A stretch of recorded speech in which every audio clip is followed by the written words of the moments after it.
So what do? Codification is all about what you do about something.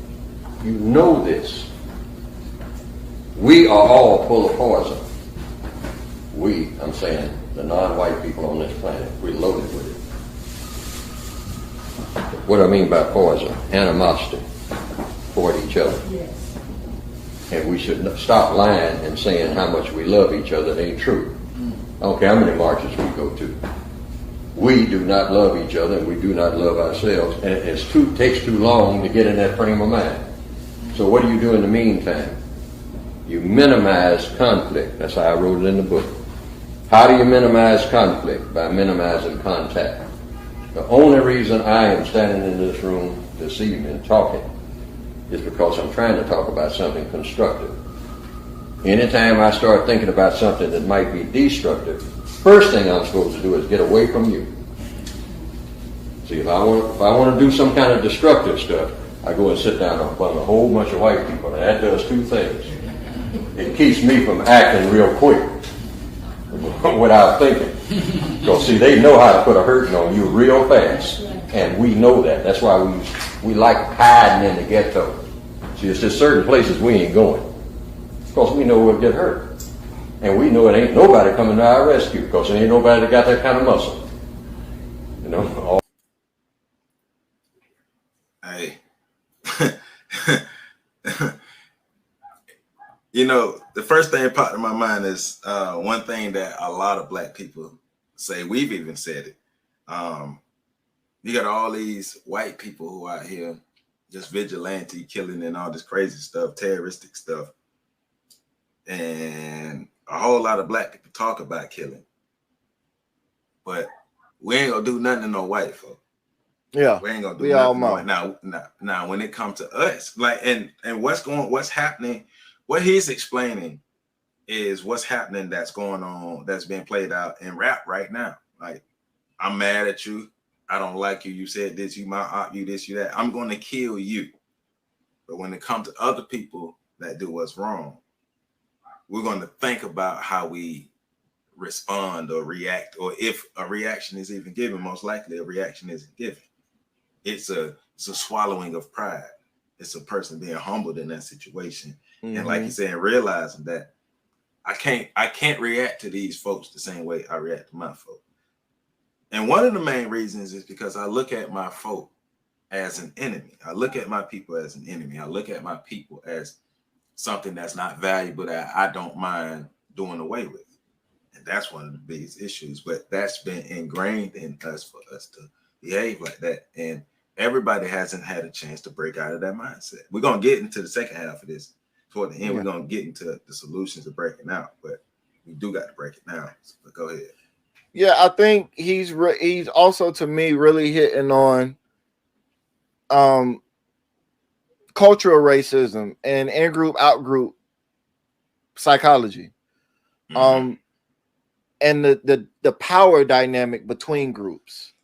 Mm-hmm. Everybody as individuals and as groups collectively have a desire to be accepted by the group perceived as the most powerful. Yeah. And right now, that group is white people.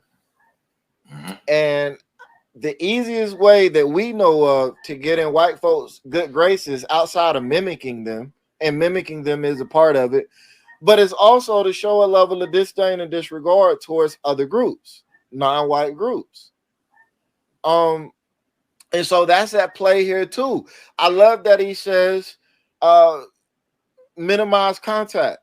And then he goes on to say, I'm talking about from the perspective of if we're together, it needs to be all constructive. Yeah. The moment we start having thoughts about destructive actions and destruction, we need to disperse. Right. And we need to go somewhere. And I'll add a third reason to the two that he mentioned. Because if you go around white people and you are bold enough to carry out that destructive act, now you're being destructive in their community and not in ours. That would be the third caveat I would add to the two that he listed. Right. So, but I love how he puts that, because you see a lot of people. I've heard a lot of people say that, I listen to Dr. Neely Fuller Jr., so I don't even really be around black people like that. I do everything I can to stay from around them, and it's like, but you're missing the second part. Yeah, you listening, but you're not understanding. Right? Because right. Go Go ahead. I'm ahead. sorry. Go ahead. No, go ahead. Because it's like you're saying. Okay. All of it's because of our conditions, because of where we are in the United States right now. All of our contact needs to be constructive. All of our contact needs to be about building. All of our contact needs to be something positive and healthy that's moving us forward, that's progressing us as individuals and as a group of people. That's going to be a theme or something I say throughout these breakdowns. We got to progress as individuals and as groups of people.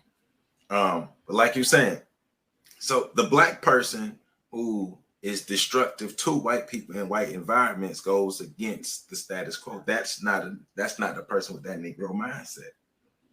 Because the person with the Negro mindset is self-destructive and would destroy themselves and their own people.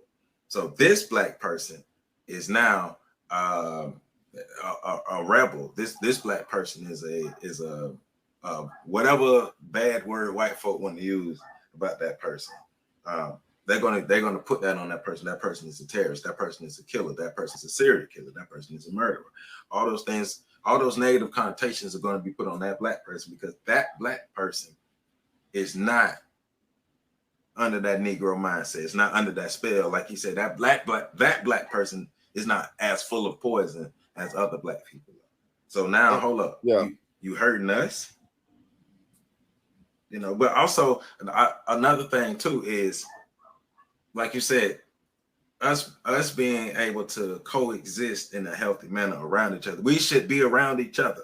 We should not have a problem being around each other, but we're around each other, we're existing, and then when animosity builds, when conflict builds, and we disperse, don't hold on to that animosity. Don't hold on to that hate. There should be no get back. There should be no later phase. There should be no riding on somebody later.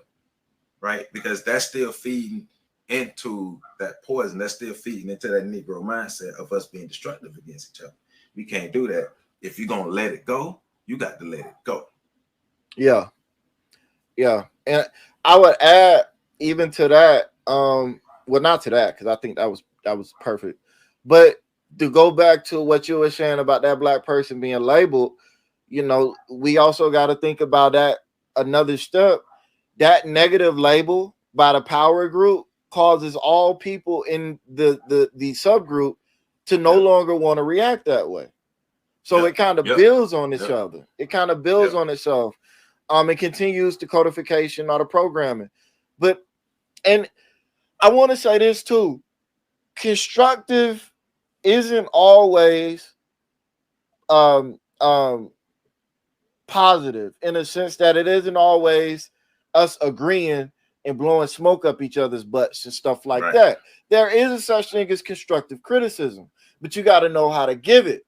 And in that, this actually is a perfect segue into what we see in the comment section sometimes.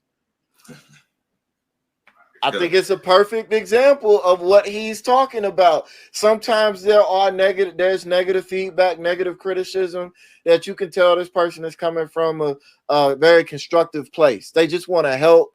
They're not trying to tear down, demean, disrespect, anything like that. Yeah. And then you have comments. We've both been doing this YouTube thing a long time. Then you have comments where you can tell this person just wants to burn your channel to the ground.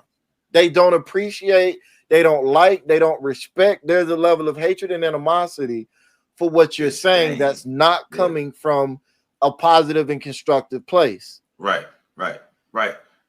Because there are, like you said, and just hit on that real quick before we move on. I get it a lot. Because we're reading through text, context and tone can be lost. So that's why you have to. I'll read a comment, then I'll come back a couple of days and read it again. So to make sure that I'm not being emotional about this comment and making sure that I'm not thinking, oh, somebody coming at me left, because this person is actually giving real constructive criticism that I can take in and use, versus somebody who just coming at me all left.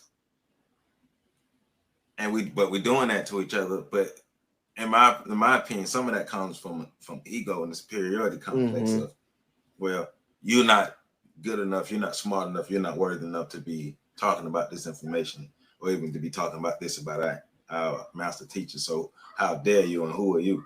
It's like, well, thank you for the comment, I guess. I don't know. I don't know. But let's get it going.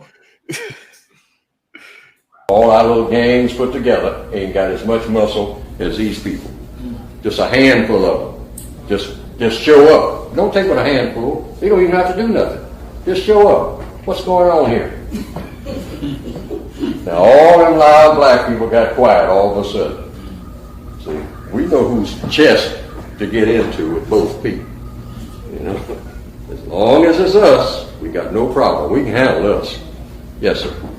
Do you think that the power structure will switch from white supremacy to, let's say, Asiatic men, women are regaining their throne again? No. That's the trick that they're pulling right now. They are bringing more and more non-white people from all over the world and mixing them all up together, different languages and whatnot. And what they're doing, they're just getting another big gang fight started. They're going to stand back and watch the fight and control it all. See, that's what I was saying a while ago. Nobody can take your job. See, Pedro from Guatemala cannot take your job. He ain't take no job away from you. He was told when he was in Guatemala, come get this job. But the white supremacists will come and say, he took your job. No, he didn't. See, and they're doing the same thing with, you say, well, the Koreans taking over my neighborhood. No. First of all, who owned the neighborhood that you're in? You don't own that boarded up store over there. That store been boarded up for 10 years. Guys shooting up drugs in it and whatnot. Kids running through it playing cowboy. It's just a big old empty building. You don't own it. So nobody could take it from you because you didn't own it. See, we always talk about this is the hood. Don't own 2 feet of nothing around there.